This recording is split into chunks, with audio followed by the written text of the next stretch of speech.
Hola a todos, ¿cómo están? Mi nombre es Lucía Valentini, soy médica y actualmente me encuentro realizando mi formación en dermatología en el Hospital Muñiz en Buenos Aires, Argentina.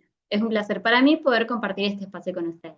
Antes de empezar, los invito a suscribirse a nuestro canal y activar la campanita para no perderse los próximos videos. Además, van a poder encontrar un video muy interesante sobre inhibidores JAK y su aplicación en dermatología. Ahora sí, comencemos. En el día de hoy vamos a revisar, mediante una mirada práctica y basada en la evidencia, de cómo manejar un campo de cancerización y un carcinoma espinocelular en distintos escenarios de la práctica clínica.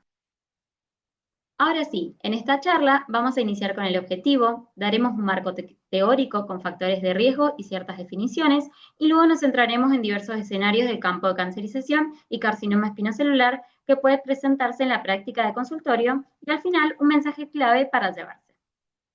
Entonces, como objetivo es conocer las herramientas para manejar eficazmente a quien consulta por un campo de cancerización o un SEC.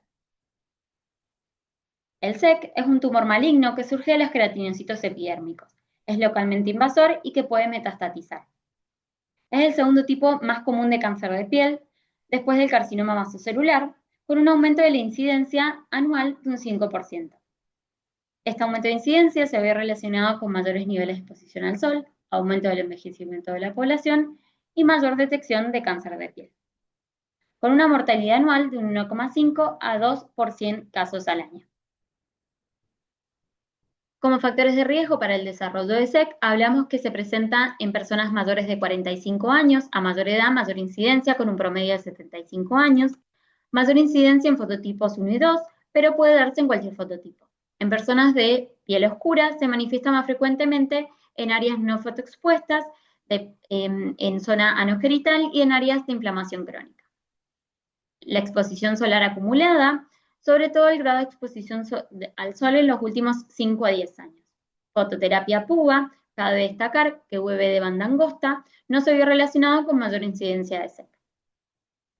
Radiación ionizante, acre, antecedentes familiares de SEC, trastornos hereditarios. Esto ocurre por alteraciones de mecanismos de reparación de ADN, inestabilidad cromosómica y fotosensibilidad, como por ejemplo xeroderma pigmentoso, epidermodisplasia verruciforme y albinismo. Inmunosupresión, cicatrices, quemaduras y úlceras crónicas, dermatosis inflamatorias crónicas y HPV de alto riesgo que se relaciona con lesiones perineogenitales u orales. Dada la extensión de la charla, no me voy a explayar puntualmente en estos temas, sino que el objetivo, como ya dije, será el manejo práctico en el consultorio. Ahora veremos las lesiones premalignas. Como lesiones premalignas tenemos a la querastosis actínica, papulosis bovenoide, quelitis actínica y leucoplasia oral. Las queratosis actínicas se presentan como máculas rugosas en piel fotoexpuesta. Se clasifican en diversos grados, 1, 2 y 3. El grado más leve se presenta como una mácula actínica, el moderado como una hiperkeratosis, y el más severo se presenta como una placa indurada o lesión nodular de aspecto queratósico, con necesidad de descartar SEC, sobre todo si a la palpación esta lesión está indurada o adherida a planos profundos. En la biopsia se observa queratinocitos atípicos que afectan todo el espesor de la epidermis, aunque sin pérdida total de la arquitectura. Presenta un riesgo de progresión a SEC de un 1%, sin embargo, el 60% de los SEC se originan de queratosis actínica. Por lo tanto, hablamos que es la punta del iceberg del campo de cancerización. Seguimos con la papulosis bovenoide. Son múltiples pápulas rojo-marrón, más frecuentemente localizadas en genitales. Histológicamente es un SEC in situ, pero no se comporta biológicamente como tal.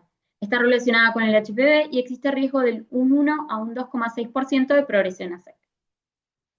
Sigue las quelitis actínicas. Estas son más frecuentemente localizadas en labios inferiores, se manifiestan como una placa hiperqueratósica con cambios atróficos, desdibujamiento del borde de bermellón, erosiones y ulceración. Ahí estas están asociadas a sequedad labial persistente y descamación. Por otro lado, tenemos a la leucoplasia oral, que se presenta como una placa blanquecina que no se desprende al raspado, localizada en la mucosa yugal, lengua, piso de la boca y encías. se relaciona con tabaquismo, alcohol, inflamación crónica y HPV. Frente a estas lesiones, hay que descartar la causa desencadenante, evitarla y si a las 6 semanas persiste la lesión, realizaremos una biopsia. A estas lesiones se le realiza escisión quirúrgica o retinoides tópicos en forma de oro base. Bueno, ahora voy a presentar los diversos escenarios que se pueden presentar en nuestro consultorio en un paciente con SEC. Comenzaremos con el campo de cancerización, seguiremos con el carcinoma espinocelular en orden decreciente, desde un SEC de bajo riesgo, alto riesgo, hasta una invasión ganglionar o metastásica. Iniciaremos en el terreno donde sucede todo, con el campo de cancerización, dando su definición y los diversos abordajes. El campo de cancerización es un tejido dañado por la exposición crónica a la radiación UV con potencial de desarrollar lesiones premalignas y malignas. Se define clínicamente como mayor o igual a 6 queratosis actínicas en un campo anatómico definido, más un fotodaño visible, con telangiectasias, atrofia, discromía, textura tipo lija y o hiperkeratosis. Se localiza principalmente en la cabeza, sobre todo en cuero cabelludo y cuero. Este es el caso de un paciente de nuestro servicio que presenta múltiples terrenos de campo de cancerización. Hablamos que por exposición a la radiación UV ocurren alteraciones epiteliales y estromales con mutaciones del P53 y el Notch y otras vías. Estos y otros marcadores de proliferación y apoptosis que llevan a la expresión de factores de crecimiento asociados a la proliferación tumoral y a la resistencia de apoptosis. Entonces, para el abordaje del campo de cancerización es necesario realizar un enfoque integral, iniciando por las lesiones individuales y luego abordar todo el resto del campo de cancerización. Tendremos tres premisas fundamentales. La primera es la fotoprotección. Siempre debe ser de amplio espectro. No hay un consenso universal, pero en general las guías recomiendan fotoprotección mayor a 50, alta para UVA, colocarlo cada mañana en cara, orejas, cuello, dorso de manos y labios y reaplicar cada 2 horas, además de elementos de protección para UV. ¿Sí? De ser posible, se recomienda añadir reparadores enzimáticos de ADN, como es la fotoliasas y endonucleasas, y en Argentina encontramos solo 3 presentaciones, que es erifotona y fotoultra de ISDIN, y Umbrella Intelligence. Luego seguimos con el tratamiento del campo que veremos a continuación y por último las recomendaciones sobre quimioprevención. Para el tratamiento del campo se pueden alternar o combinar diversas estrategias. Tenemos al fluoracilo al 5%, esto se utiliza 2 veces al día hasta la respuesta clínica, que sería erosión superficial, o en las zonas de poca respuesta, como por ejemplo los brazos y piernas, se puede colocar un vendaje oclusivo. Es el tratamiento con mejor eficacia sostenida en 12 meses y es nuestro caballito de batalla y nuestra primera elección. Luego tenemos el fluoracilo con calcipotriol. Este se utiliza en ciclos cortos de 2 veces al día por 4 días. Hablamos que el mecanismo de acción del fluoracilo es que induce la apoptosis de queratinocitos displásicos y el calcipotriol promueve la activación de linfocitos TCD4 positivos y potencia una respuesta inmune antitumoral. En este artículo, publicado en el año 2023, mediante un ensayo clínico aleatorizado, doble ciego, comparó la efectividad de la combinación del fluoracilo con el calcipotriol, concluyendo que reduce el riesgo de recurrencia a 3 años, obteniendo una reducción media de queratosis actínicas de 87,8% con la combinación versus el 26,3% del grupo control. Otras opciones de tratamiento del campo es el imiquimod, que se utiliza 3 veces a la semana hasta la respuesta clínica. Es útil, pero menos eficaz que el 5-fluoracilo.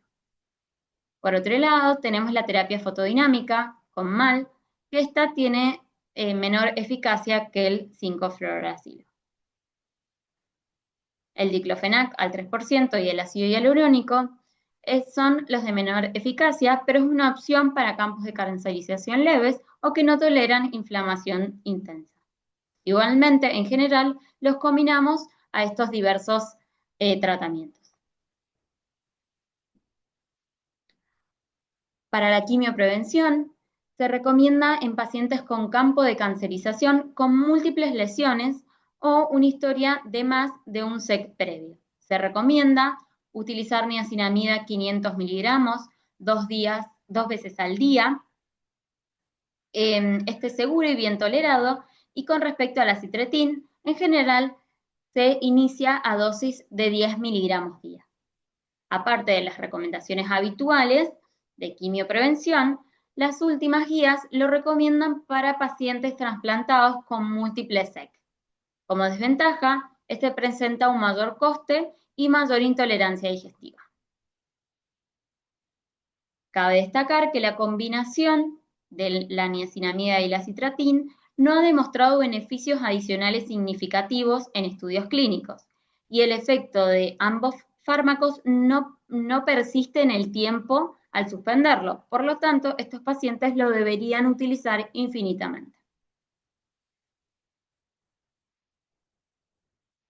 En nuestro servicio, utilizamos la combinación de diversos métodos. Esto aumenta la adherencia del paciente y reduce el tiempo de tratamiento. Nosotros utilizamos diclofenac al 3% más ácido hialurónico al 2,5%, 2 veces al día, más algún método destructivo como sería la electrodesecación, criocirugía o topicación con TCA al 30%. Cabe destacar que para la topicación con TCA al 30% hay que realizar previamente un descostrado de la lesión. Luego utilizamos 5-fluoracilo trisemanal más algún método destructivo. Otra opción son ciclos de calcipotriol más 5-fluoracilo por 4 noches. Se genera un pico de inflamación y luego el cese para así a los 15 a 21 días se controla y de ser necesario se repite un nuevo ciclo. Además, se le puede adicionar topicación con TCA al 30%. Como quimioprevención, preferimos la niacinamida 1 gramo al día. Ahora nos centraremos en el carcinoma espinocelular. Es necesario saber clasificar correctamente a un paciente con un SEC. Hablamos que tiene un SEC de alto riesgo cuando presenta alguno de estos factores que voy a exponer a continuación. En el caso de que no presente estos factores, se habla que es de bajo riesgo. Como factores de alto riesgo, hablamos de un tamaño tumoral mayor a 2 centímetros en tronco y extremidades, localización en zonas de alto riesgo, rostro, cuero cabelludo, labios, oído, genitales, pretibial, manos y pies. Estos ejemplos son localizaciones de alto riesgo, algunas cortesías del doctor Coringrato. Bien, que histológicamente sea pobremente diferenciado o indiferenciado, que tenga una profundidad tumoral mayor a 2 milímetros, más allá del tejido celular subcutáneo, invasión perineural o mayor o igual a 0,1 milímetros o linfovascular. Subtipos histológicos agresivos, que tenga recurrencia y que tenga el antecedente de radioterapia previa o inflamación crónica. Con respecto a esto, hablamos del fenómeno de Marjolin o úlcera de Marjolin, que es una transformación maligna de úlceras crónicas o cicatrices con un promedio de progresión a SEC de 30 años. Se habla que son de alto riesgo, es muy agresivo localmente, con una tasa de recurrencia local y metástasis de un 20 o un 30%. Se manifiesta clínicamente como una ulceración que no cura, que tiene márgenes engrosados, con un excesivo tejido de granulación, con un aumento rápido del tamaño y sangrado al tacto. Estos son 3 casos de nuestro servicio. El primero es una paciente que hizo una úlcera de Marjolin en una úlcera crónica mixta, neuropática y venosa. El otro paciente es un paciente con antecedentes de hidradenitis supurativa que hizo esta lesión sobre una cicatriz de hidradenitis. Y el último paciente es en la zona del dorso, en una cicatriz de una quemadura. Además, otro factor de alto riesgo es la inmunosupresión. Este es un estudio retrospectivo de casi 800 pacientes en el que se valoraron 8 factores de riesgo que consideraron de mayor riesgo para metástasis y de muerte por enfermedad. Y concluyeron que la presencia de mayor o igual a 3 factores de riesgo genera aún más riesgo en el paciente para metástasis y de muerte por enfermedad.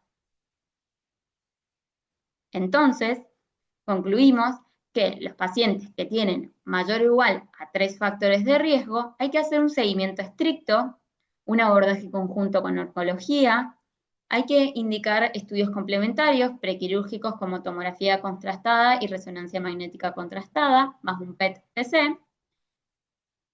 En el caso de gangliocentrinela, esto es controversial porque no existe un consenso definitivo sobre el impacto en supervivencia e indicaciones universales aceptadas. Se debe considerar en equipos multidisciplinarios y en pacientes que tengan mayor o igual a 3 factores de alto riesgo. Además, se debe indicar como terapia adyuvante la radioterapia. Con el terreno claro, que es alto y bajo riesgo, vamos a seguir con los siguientes escenarios, con un SEC de bajo riesgo, sin la presencia de los factores previamente descritos. Entonces, hablamos que se presenta con nosotros un paciente sin estos factores que tiene un SEC de bajo riesgo. Hablamos que si nuestro paciente es candidato a cirugía. Si sí es candidato a cirugía, vamos a hacer una excisión quirúrgica con margen de 4 a 6 milímetros y hasta profundidad del tejido celular subcutáneo con control de margen. Si el margen dio libre, vamos a hacer seguimiento clínico cada 3 a 6 meses durante 2 años y luego cada 6 meses. Y después, si no dio libre, vamos a hacer una resecisión con control de margen histológico, circunferencial o una cirugía micrográfica de Mohs. En el caso de que mi paciente no sea candidato a cirugía, voy a pensar terapias no quirúrgicas. Que va a ser curetaje o electrodesecación, crioterapia, y estos tienen como desventaja que no vamos a tener la confirmación histológica del margen tumoral y la tasa de recurrencia es operador dependiente. Una variante de bajo riesgo que precisa una aclaración especial es el queratocantoma. Se presenta en piel fotodañada, es como un nódulo crateriforme con un núcleo queratóxico central que se desarrolla en pocas semanas. Algunos evolucionan con el tiempo, por eso haremos una biopsia excisional para confirmar mi diagnóstico. Posteriormente, voy a evaluar el comportamiento biológico de la lesión. Puede no volver a recurrir o, en algunos casos, que recurra, será necesario realizar una reescisión con margen de 4 a 6 milímetros con control del margen histológico. El carcinoma verrugoso se presenta como una lesión exofítica verrugosa, es una variante de crecimiento lento y se considera de bajo riesgo por su bajo potencial metastásico, pero es muy invasivo localmente. Tiene contraindicada la radioterapia por riesgo de transformación anaplásica con metástasis generalizadas posteriores. Estos son ejemplos de los distintos SEC verrugosos. Entonces, en estos casos, haremos una citorreducción con metrotexato con posterior decisión de margen de 4 a 6 milímetros con control de margen histológico. Ahora abordaremos a un paciente con un SEC de alto riesgo, es decir, que presenta uno o más de los factores de riesgo previamente descritos. Como estudios prequirúrgicos, en caso de pacientes con un tumor adherido a planos profundos, subyacente muy cercano a hueso, en poro cefálico, región pretibial o manos y pies, o mayor o igual a 3 factores de alto riesgo, solicitaremos una tomografía contrastada para valorar compromiso óseo cortical y ganglionar profundo y, de ser posible, una resonancia magnética nuclear que nos permite valorar invasión perineural, base de cráneo y partes blandas, con el objetivo de valorar si el tratamiento es resorte del dermatólogo cirujano, de cirugía general, o es inoperable, siendo candidato a terapias complementarias, como por ejemplo radioterapia o tratamiento sistémico. Entonces, si tenemos a un paciente con un SEC de alto riesgo, nos vamos a preguntar si nuestro paciente es candidato a cirugía. En el caso de que sí sea candidato a cirugía, como primera indicación, realizaremos cirugía de Mohs. Sobre todo está recomendado en pacientes en la zona de la cara, orejas, labio y para márgenes funcionales. A su vez, en el caso de que no tengamos opción de realizar cirugía de Mohs, vamos a hacer una escisión estándar con un margen de 6 a 10 milímetros con un retraso en el cierre hasta completar evaluación histológica del margen.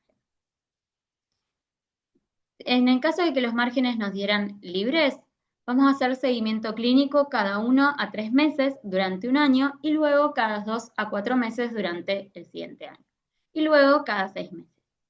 Cabe destacar que el 70 al 80% tiene recurrencias o metástasis durante los primeros 2 años y el 95% ocurre dentro de los 5 años. Además, en el caso que tenga afección perineural extensa o mayor o igual a 3 factores de alto riesgo, tiene indicación de radioterapia. El paciente no presenta márgenes libres. Haremos una reescisión con control de margen histológico. Otra opción de segunda línea va a ser inmunoterapia con inhibidores del PD-1, que es el pembrolizumab y nivolumab. Y la tercera opción es la radioterapia. En el caso de que nuestro paciente no sea candidato a cirugía, haremos inmunoterapia con inhibidores del PD-1 o radioterapia. Esas son las dosis utilizadas en radioterapia primaria o como terapia adyuvante. Podemos agregar a lo visto previamente que en ciertas ocasiones el carcinoma espinocelular de gran tamaño, previo a la cirugía micrográfica de Slough-Mohs, hacemos citorreducción con citostáticos intralesionales. Esta es descripto bleomicina, metrotexato o 5-fluoruracilo. Nosotros solemos utilizar 5-fluoruracilo. Acá podemos observar un paciente del servicio donde previo a la cirugía de Slough-Mohs se citorredujo con 2 infiltraciones de 5-fluoruracilo. Posterior a la resección, en casos de alto riesgo, para valorar la extensión locorregional, solicito ecografía de piel y de partes blandas y ganglionar de la región comprometida.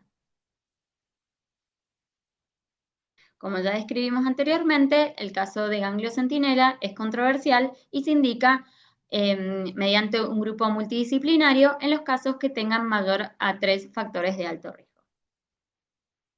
Por último, abordaremos un paciente con una invasión ganglionar locorregional o con metástasis. En el caso de que nuestro paciente tenga un ganglio palpable, realizaremos una ecografía ganglionar o una tomografía contrastada. Esta nos dio positiva, por lo tanto haremos aspiración con aguja fina o exéresis del ganglio. En este estudio nos dará invasión ganglionar, por lo tanto nos preguntaremos si es resecable. En el caso de que sea resecable, vamos a hacer vaciamiento del paquete ganglionar regional y además, si la extensión es extracapsular ganglionar o si tiene mayor a un ganglio positivo o mayor a 3 centímetros o margen positivo o tiene recurrencias o es inmunosuprimido, se le sumará a esto la radioterapia. Si nuestros ganglios no son resecables, tendrá indicación de inmunoterapia con inhibidores del PD-1 y en el caso de que no logremos la inmunoterapia, tendrá indicación de radioterapia. Ante el compromiso locorregional, buscando la diseminación metastásica, se debe solicitar un PET-PC y si no hay acceso, una PANTAC con doble contraste. Ahora sí, si en la tomografía contrastada o en el PET observamos que hay metástasis, por lo tanto tendremos un SEC metastásico, de primera instancia indicaremos inmunoterapia con inhibidores del PD-1 con una tasa de respuesta de un 35 o un 50%.